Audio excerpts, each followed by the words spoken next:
취업을 뽀개서 큐레이션해주는 취뽀코디 여의도 TMI 권혁중입니다. 오늘은요, 한눈에 보는 2020 상반기 경제 트렌드 두 번째 시간입니다. 여러분, 지금요 채용 시장이요 코로나19로 인해서 다 딜레이 됐다가 이제 와서 삼성전자를 비롯해서 이제 대기업들이 상반기 공채를 시작을 했습니다. 너무 반가운 소식이죠. 그런데요, 너무 중요한 사실이 하나가 있어요. 코로나19가 비즈니스 생태계를 완전히 바꿔놨습니다. 오늘 그 내용 나옵니다. 비즈니스 생태계를 바꿨더니요, 채용도요, 코로나19의 채용 시장과 코로나19 이후의 채용 시장이 좀 바뀌어질 거예요. 왜 그렇죠? 경기가 워낙 안 좋고요. 무엇보다 지금 기업들이 살아남기 위해서 안달힘을 쓰고 있습니다. 그래서 이런 코로나19가 과연 어떻게 영향을 미쳤을까? 또한 내가 들어갈 회사, 또한 내가 관심 있는 회사가 어떠한 영향을 받았을까? 관련돼서 또한 경제 상식들까지 같이 알아볼 겁니다. 강조해 드릴게요. 여러분, 이 방송 보시면요, 취업 코드 보시면요, 코로나19로 인한 다양한 이슈들 여러분께 되는 것이고요. 아마 이 방송 안 보시는 분들은 아마 그냥 코로나19가 나와 관련 없는 그렇게 생각하실 텐데 아마 이제 면접 들어가서 좀 당황할 가능성이 굉장히 큽니다. 자, 볼까요? 자, 코로나19로 인해서 항공 부분 잠깐 볼게요. 왜냐하면 항공 부분이 영향을 가장 많이 받았습니다. 대한항공, 아시아나항공, 특히 우리가 흔히 얘기하는 9개의 LCC 항공사들. 자, 항공업계에 대한 정부의 지원이 있습니다. 뭐냐면 두 가지를 냈죠. 채권시장 안정펀드, 채안펀드라고 보통 얘기합니다. 두 번째, 회사채 신속 인수제를 냈습니다. 아마 금융 쪽이신 분들은 채안펀드 이해하실 거예요. 또한 왜 채권 시장에 정부가 지원해야 되지라고 아실 텐데요. 항공 부분, 그러니까 예를 들어 서비스 업종이라든지 영업 파트라든지 부분 본다면은 내가 채안 펀드까지 알아야 돼, 내가 이런 것까지 정부가 지원한 것까지 알아야 돼라고 보실 필요 있는데 아셔야 됩니다. 왜 그러냐면 여러분이 들어갈 회사가 현재 어떤 상황이고 정부가 왜 지원하는지를 알면은 여러분의 회사를 완벽하게 이해하는 거거든요.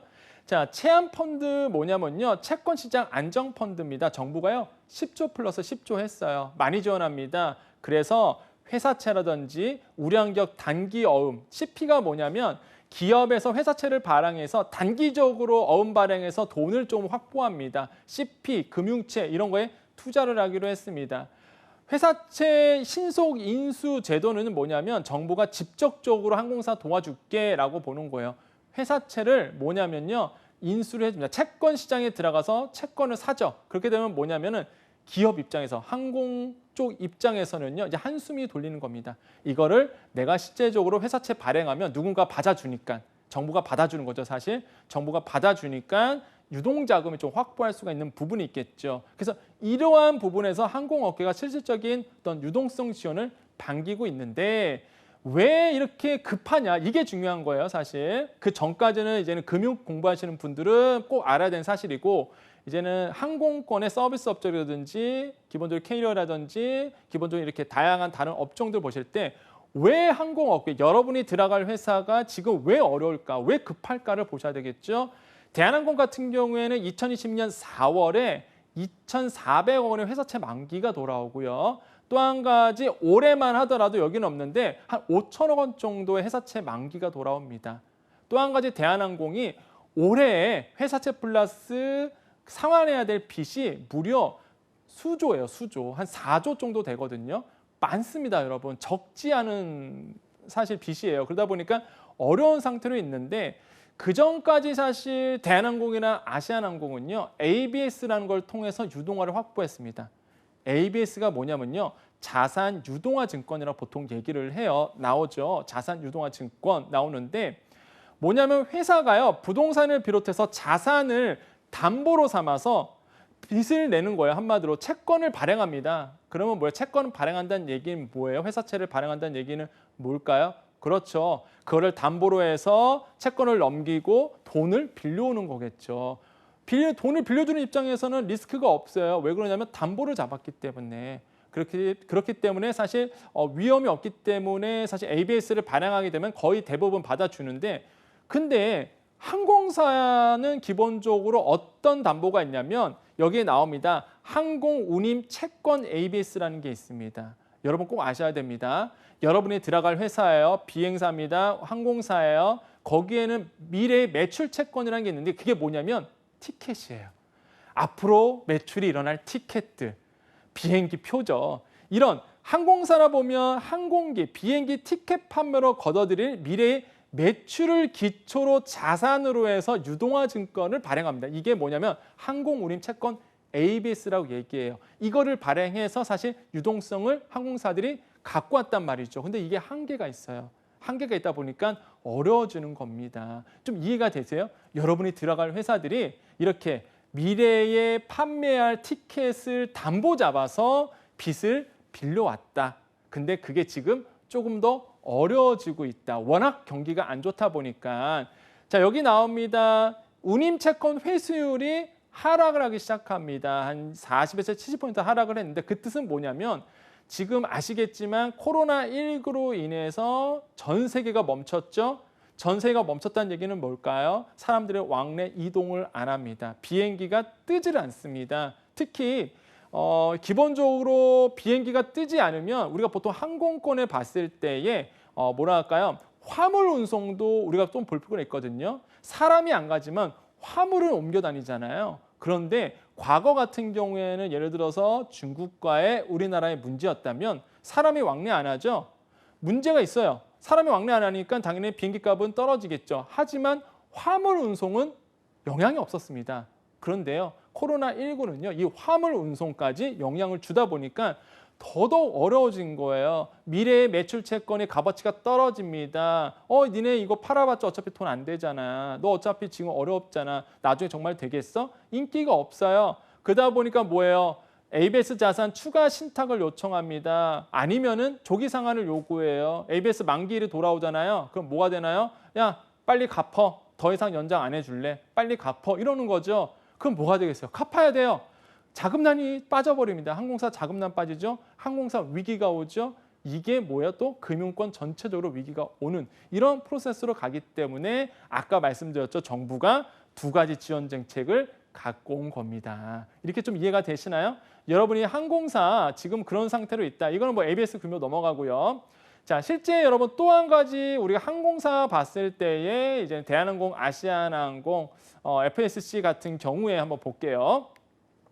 자, 대한항공 같은 경우에는 노선별 매출 비중이 있습니다. 19년도 3분 기준으로 본다면 미주가 30%예요. 미주가 30%. 그러니까 미주에 다니는 비행기의 매출이 30%고요. 2위가 어디냐면 유럽이고요. 동남아가 한 19%예요. 중국 이런 순으로 떨어져 나가는데 아시겠지만 미주와 코로나19로 인해서 우리나라의 모든 항공사들이 미주와 모든 미주뿐만 아니라 미국뿐만 아니라 다 멈췄지만은 미국이 실제적으로 거래가 끊기면서 이제 비행기와 왕래가 뜸해지면서 영향을 많이 받았죠. 아시아나항공도 마찬가지입니다. 미주 노선이 한 21%, 중국 19, 동남아 18 이런 순으로 실제 떨어져 나가고요. 여러분 만약에 대한항공이나 아시아나항공 준비하시는 분들은 이 차트 잘 이해하고 있어야 됩니다. 이 차트 잘 이해하고 있어야 돼요.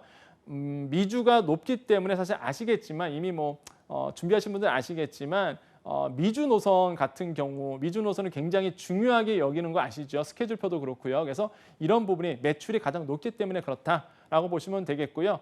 자, 과거 사스나 메르스 때 사태를 비교해 본다면은요. 사스는 발병 4개월 이후에 항공력이 한 8.4%, 메르스는 1개월 이후에 12% 떨어졌는데 코로나19 사태 1개월 이후에 항공력이 32% 떨어졌다더라. 굉장히 어려운 상태다라고 보시면 되겠어요. 특히 코로나19와 항공과의 이제 연관 상관관계를 만약에 면접에서 나온다 그러면 그런 비슷한 여행업계나 마찬가지고 요 세 가지를 얘기하시면 돼요. 아웃바운드, 인바운드, 인트라바운드가 3축이 다 무너졌다. 그 뜻은 뭘까요? 아웃바운드는 뭐죠? 내국인이 해외로 가는 거.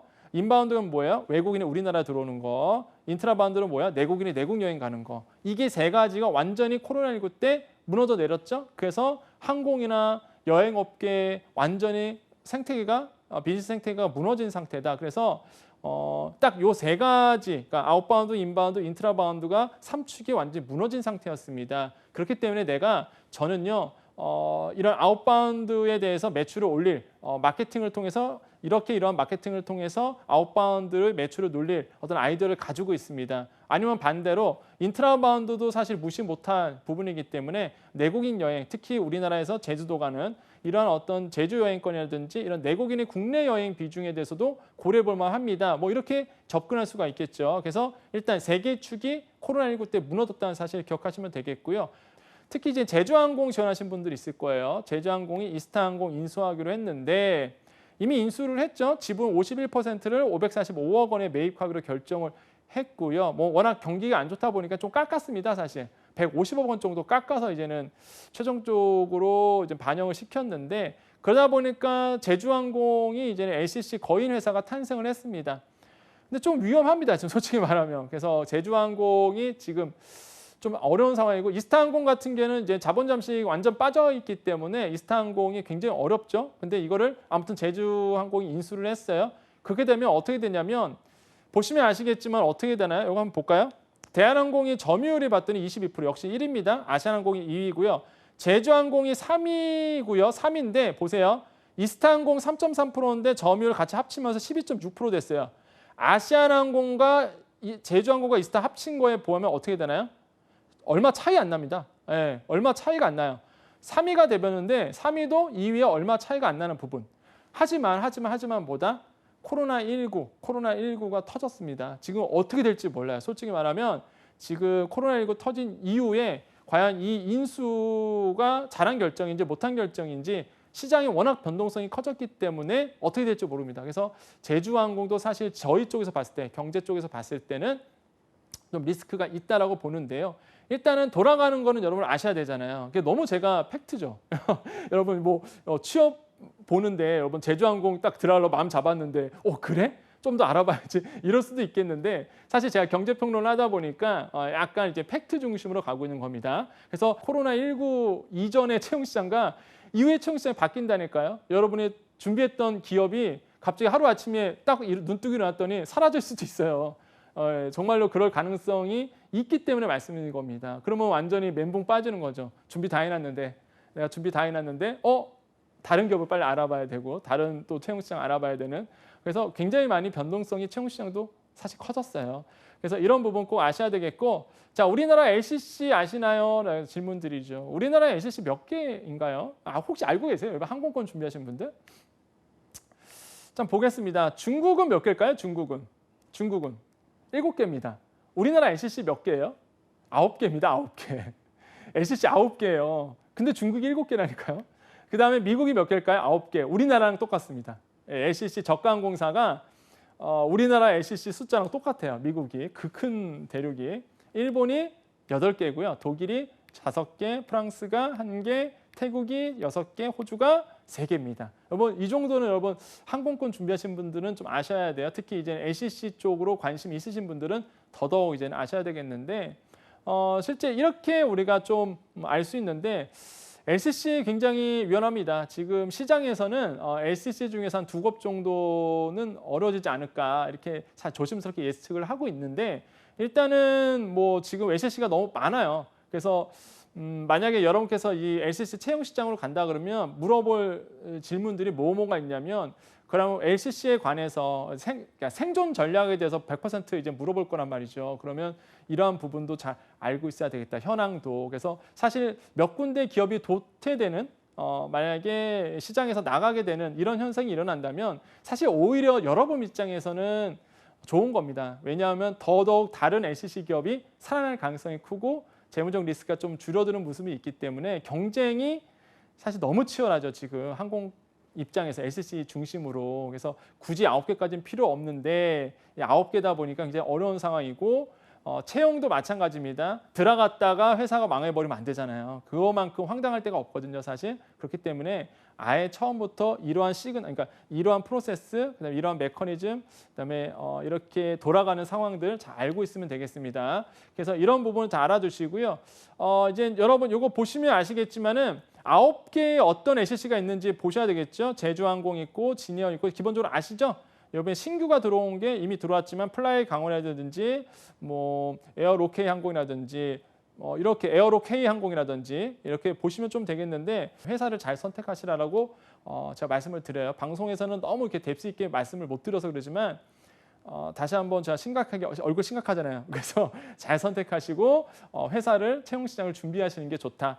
자, 문화 부분도 있죠. 코로나19로 인해서 문화계는 어떤 분위기였을까요? 실제적으로 문화라는 게 사람을 상대로 합니다. 인간을 상대로 해요. 그러다 보니까 사람이 모이지 않는데 문화계 쪽, 특히 이제는 엔터테인먼트 쪽은 뭐 거의 굉장히 어려운 상태로 계속 이어가고 있는데요.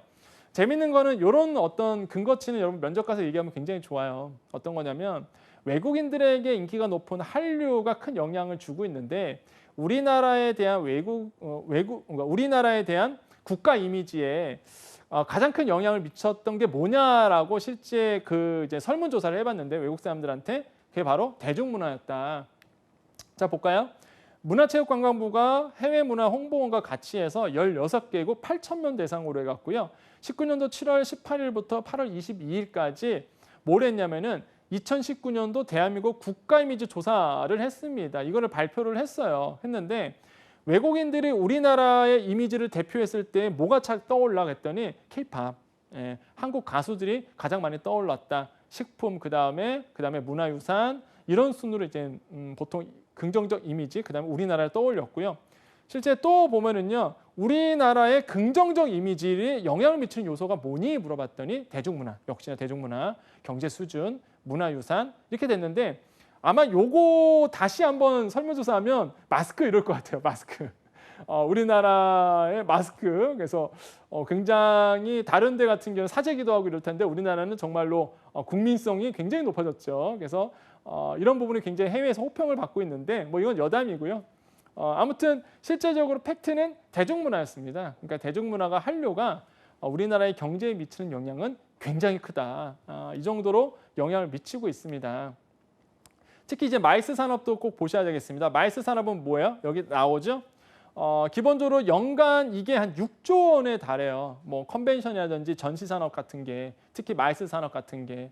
여러분 마이스 산업도 채용 시장에서는 많이 이렇게 보이진 않아요. 사실 뭐 마이스다 해갖고 이렇게 막 여기가 마이스 기업 이렇게 보이진 않죠. 근데 뭐 호텔이라든지 뭐 컨벤션이라든지 아니면은 뭐 전시관 같은 보통 우리가 그렇게 볼 수가 있겠는데 이런 마이스 산업도 4차 산업 혁명 시대에는 굉장히 뜨는 산업이기 때문에 여러분도 마이스 산업 직군도 굉장히 좋은 섹터입니다. 그래서 여러분 알아보시면 되겠는데 일단은 뭐 코로나19로 인해서 영향을 많이 받았습니다. 그래서 연간 6조 원의 경제 효과가 좀 다운된 부분, 그래서 이것도 영향을 받았다. 문화계이기 때문에. 또 재밌는 거, 여러분 만약에 뭐 특히 여러분 젊은 친구 중심으로 많이 인기를 많이 얻고 있는 그 회사들이 엔터 쪽이에요, 사실.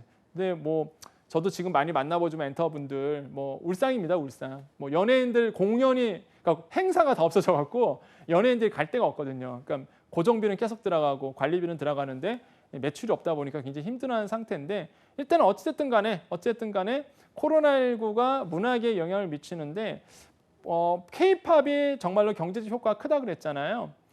그러다 보니까 여러분 혹시나 엔터 쪽이라든지 문화계 쪽으로 채용을 준비하실 때에 이 자료를 한번 빗대어서 말씀하시면 굉장히 좋습니다. 어떤 거냐면 저도 이제 방송에서 많이 얘기하는 이제 자료인데 방탄소년단이 실제로 2019년도 10월에 서울 콘서트를 했죠. 그때 10월 26일, 27일, 29일에서 잠실 올림픽 주 경기장에서 그때 했는데 한 대학교에서 이 서울 콘서트의 경제적 효과를 분석했습니다. 그랬더니 볼게요. 간접 효과가 5,900억 원. 그 3일 공연에서. 직접 효과 3,300억 원. 3,300억 원. 이거 어마어마한 거 아닌가요? 아니 단 3일 콘서트, 방탄소년단 3일 콘서트에 간접 효과가 5,900억 원이었대요. 이 총 해갖고 1조예요. 1조. 거의 1조. 한 9,229억 원 정도의 경제적 파급 효과가 있었습니다. 단 3일 만에. 어마어마한 거 아닌가요? 그 정도로 방탄소년단의 경제적 가치가 굉장히 높았고요. 특히 우리나라의 이런 K-팝 문화산업이 직접적인 효과보다는 산업군과 같이 이제 콜라보돼서 파급 효과가 굉장히 크다는 사실. 그렇기 때문에 엔터 사업이 중요하다. 이렇게 논리 근거를 하시면 굉장히 설득력이 있게 되는 겁니다. 자, 코로나19의 문화산업 극복 방안 이렇게 내려오는데요. 실제 정부의 지원이 어느 정도 필요합니다. 과거에 또한 이런 질문도 있어요. 그러면은 이제 코로나19로 문화산업에 좀 영향을 많이 받았는데 좀 살아날 수 있는 방법 뭐가 있을까? 그러면은 과거에 메르스 때 실제 요거는 영향을 많이 받았는데 공연 티켓을 1+1 정책이 있었습니다. 그게 뭐냐면 하나를 사면 하나를 지원해 줬어요, 정부가. 1+1 정책도 그 공연계 입장에서는 가장 큰 도움을 많이 됐었거든요. 이런 정책을 해볼 만합니다. 라고 이제 답변해 주시면 좋은 어떤 인상을 받겠습니다. 자, 코로나19 변화된 비즈니스 생태계를 설명하시오. 우리는 이전과 다른 세계에 살 것이다. 누가 얘기했냐면 예루살렘 히브리대 교수가 얘기했습니다. 그래서 이게 전 세계로 유명해졌어요. 우리는 이전과 다른 세계에 살 것이다. 코로나19의 삶이. 왜냐하면 우리의 일상과 시장, 세계를 완전히 송두리째 바뀌어놨죠. 그러다 보니까 사실 외국 같은 경우는 미국의 이제 IT 업종으로는 이제 팡이라고 얘기하죠. 페이스북, 아마존, 넷플릭스, 구글, 그 다음에 뭐 마가 이런 얘기하는데 마이크로소프트, 애플, 구글, 아마존 이런 글로벌 기업들이 좀 수혜를 많이 겪고 있습니다. 이런 혼란 속에서도 왜 그럴까요? 보시면 아시겠지만은 넷플릭스 OTT 서비스죠. 그죠? 집안에서 TV만 봤잖아요. 다들 아마 뜨끔하시죠. 온라인 수업 여러분 이제 대학 특히 이제는 졸업 안 하신 분들은 뭐 3, 4학년들 같은 경우는 이제는 온라인 수업 저도 이제 온라인 수업을 하고 있거든요. 대학에서 지금 되게 생소한데 아무튼 온라인 실시간 수업이잖아요. 이게 인강이 아니라 녹화가 아니라 실시간 수업이다 보니까 또 가장 각광을 받았던 기업들이 이런 IT, 특히 이제 마이크로소프트의 팀즈라는 기술, 이런 화상 채팅 이런 것도 굉장히 많은 이슈를 받았었죠. 아마존 전자상거래이잖아요. 다들 집에서 쇼핑했잖아요, 여러분. 기억나시죠? 그래서 이런 부분이 굉장히 IT 기업들이 굉장히 뜨고요. 사실 제가 이제 추천드리는 거 뭐냐면 물론 4차 산업혁명 때문에 그런 것도 있지만은 코로나19의 이전과 이후가 다르잖아요. 이후에 있는 그 어마어마한 채용 시장이 여러분 이제 채용에 들어가야 되잖아요. 채용 시장에. 근데 채용 시장 파이가 어느 쪽에서 커지냐면 이 IT 쪽에서 더 커질 겁니다. 물론 지금도 커요. 지금도 큰데 더 커질 거라고요. 이제 왜 그러냐면 특히 벤처 쪽으로도 더 커질 가능성이 큽니다. 왜 그러냐면 보시면 아시겠지만 이렇게 코로나19의 이후의 삶은 언택트 소비 시장이 열리고 비대면 서비스 그렇게 되면 뭐냐면 필연적으로 IT 쪽이 발전할 수밖에 없습니다. IT와 관련된 기업들이잖아요. 다. 그래서 여러분 혹시나 관련된 것을 준비하고 있다면 더더욱 IT 섹터라든지 아니면 4차 산업과 관련된 이런 어떤 채용 시장을 조금 더 알아보시는 게 굉장히 중요하다라고 말씀을 드릴게요. 자, 뉴 애브노멀이라는 의미 꼭 아셔야 되겠습니다. 코로나19로 인해서 바뀐 삶을 설명해 봐. 코로나19가 우리에게 어떤 영향을 미쳤을까? 코로나19가 너에게 어떤 영향을 미쳤니? 너 그때 뭐 했어? 물어볼 수도 있어요. 뉴 애브노멀이라는 개념. 자, 시장에서 변동성이 일시적인 현상에 그치지 않고요. 불확실성이 매우 커지는 상황을 일컫는 말로 루비니 교수 나왔네요. 루비니 교수. 그다음에 유라시아 그룹이 이안 브레머 대표가 13년 6월에 처음 사용했습니다. 뭐냐면 뉴 애브노멀 시대는 에브잖아요. 에브, AB, 에브.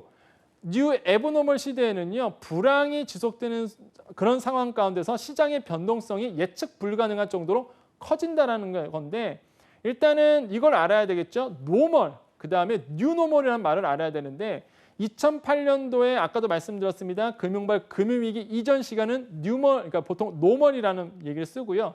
그 이후 2008년도 위기가 있잖아요. 항상 그 위기가 항상 기회가 돼요. 항상 2008년도 이후에를 뉴노멀이라고 불렀습니다. 뉴노멀은 뭐냐면 여기 나오죠. 2009년에 제시한 개념인데 예전에는 비정상적으로 생각했던 저성장, 저수요, 고실업 사태가 이제는 그게 정상이었네라고 보는 거예요. 정상 상태의 의미가 오는 겁니다. 그 당시에는 굉장히 생소했던 게 다시 얘기하면 야 저성장, 저수요, 고실업 말이 돼? 되게 생소한데? 근데 이게 일반화된 거예요. 이제는 2008년도 금융위기 이후에. 그래서 이게 뭐다? 뉴 노멀이라는 표현을 씁니다. 근데 코로나19가 또 탁탁 터졌잖아요. 코로나19다 보니까 뉴 노멀이 아니라 이제는 뉴 애브노멀이라는 시대가 도래했다라고 보통 우리가 표현을 합니다. 그게 뭐냐면요. 아까도 나왔죠. 예측이 더더욱 어려워진다. 다시 한번 예측이 더더욱 어려워진다. 불확실성이 한때만 존재한 게 아니라 이제는 계속적으로 불확실성이 증대가 되는 시대. 확실함이 없는 시대에, 예측 불가능한 시대에, 그런 시대가 도래하고 있다라고 보고 있는 거예요. 그래서 뉴 에버노멀이라는 의미 여러분 꼭 아셔야 되겠다. 그러다 보니까 같이 맞물려서 나오는 게 애자일이라는 얘가 나옵니다. 그게 뭐예요? 애자일, 민첩한 이런 뜻이죠. 사실 애자일 전략은 예전부터 뭐 예를 들어서 벤처기업 중심으로 실리콘밸리 중심으로 사실 사용해왔던 전략들이에요. 뭐요? 민첩하게 움직이는 전략인데 뉴 에브노멀에 대비해서 불확실성이 증대되고 확실한 게 없는 시대에 변동성이 심화된 시대에서 기민한 대처가 국가, 기업, 비즈니스의 명운을 가르게 됐습니다. 민첩하게 움직인다는 얘기예요. 민첩한 기민한 조직이라는 뜻으로 소규모 팀을 구성해서 업무를 수행하는 조직 문화인데요. 여러분 이제 채용 시장에 딱 들어가고 나서 실제 여러분 딱 회사에 들어가면요. 아마 많은 기업들이 이런 애자일 조직을 짜서 움직이고 있을 겁니다. 뭐예요? 소규모 팀 단위도 아니에요. 정말 소규모로 움직여서 빨리빨리 피드백을 받아서 움직이는 겁니다. 여기 나오나요? 아, 나오네요.